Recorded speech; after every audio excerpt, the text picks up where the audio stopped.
చాలామంది ఎంతో ఇష్టంగా తినే ఉలవచారుని ఎలా ప్రిపేర్ చేయాలో ఈరోజు చూసేద్దామా. దానికోసం అయితే నేను ముందుగా చింతపండుని అయితే నానబెట్టి పెట్టుకున్నా. మీ పులుపు తగ్గట్టుగా మీరు చింతపండుని అయితే నానబెట్టుకోండి. నేనైతే పిక్క తీయని చింతపండుతో చేస్తున్నాను కనుక నాకు ఎంత క్వాంటిటీలో పులుపు తీసుకోవాలనేది తెలుసు.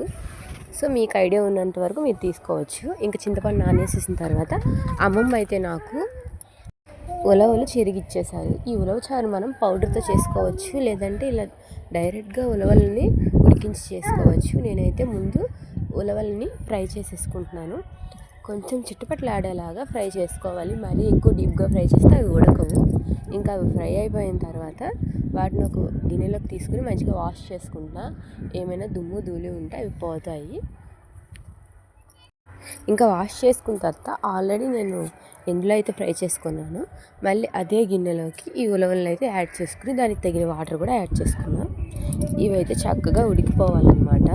మెత్తగా ఇలా పగుళ్ళు వచ్చేటట్టు ఉడికిపోయిన తర్వాత మనం మిక్సీ జార్లో వేసుకొని చల్లారాక మిక్సీ పట్టేసుకోవడమే. ఇంకా మిక్సీ పట్టిన పేస్ట్ పక్కన పెట్టేసుకొని ఒక గిన్నె తీసుకొని అందులోకి అయితే నానబెట్టి పెట్టుకున్న చింతపండు రసాన్ని వేసేయాలి. నేనైతే 2 టైమ్స్ రసం తీసి వేసాను. ఇంకా అందులోకి మనం మిక్సీ పట్టుకున్న పేస్ట్ని కూడా వేసేయాలి. ఈ రెండు బాగా మిక్స్ అయ్యాక అందులోకి తగినంత ఉప్పు, కారం, పసుపు యాడ్ చేసుకోవాలి. ఇందులోకి పచ్చిమిరపకాయలు, వంకాయ, ములంకాడ కూడా యాడ్ చేసుకోవచ్చు. మన టేస్ట్ని బట్టి మనం ఏదైనా యాడ్ చేసుకోవచ్చు. పెద్ద కష్టమైన ప్రాసెస్ ఏం కాదు. సేమ్ మన పప్పుచారు ఎలా చేస్తామో అలాగనే. కాకపోతే నేను ఇందులోకి టమాటాస్ అయితే ఏమి యాడ్ చేయను.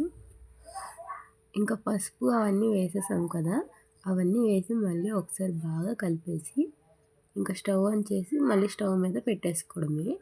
ఇది బాగా కింద మీద తెల్లేటట్టుగా బాగా మరిగిపోయినంత వరకు ఉంచాలన్నమాట ఉలవచారుని.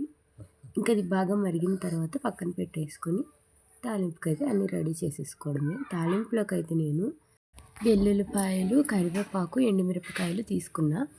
ముందే ఆయిల్ వేసేసి ఇంకా అందులో జీలకర్ర, ఆవాలు యాడ్ చేసి మనం కట్ చేసి పెట్టుకున్న పోపులాగా వెల్లుల్లిపాయలు కూడా యాడ్ చేసుకోవాలి. ఇంకంతా బాగా ఫ్రై అయ్యాక తీసుకువెళ్ళి మనం ఆల్రెడీ మరిగించి పెట్టుకున్న ఉలవచారులో వేసేసి తాలింపు పెట్టేయడమే. ఇంకా వేడిగా ఉలవచారు అయితే రెడీ అయిపోతుంది. మీలో ఎంతమంది ప్రాసెస్ ట్రై చేశారు? చేయని వాళ్ళు అయితే తప్పకుండా ట్రై చేయండి, చాలా బాగుంటుంది. ఇంకో వీడియోతో కలుస్తాను.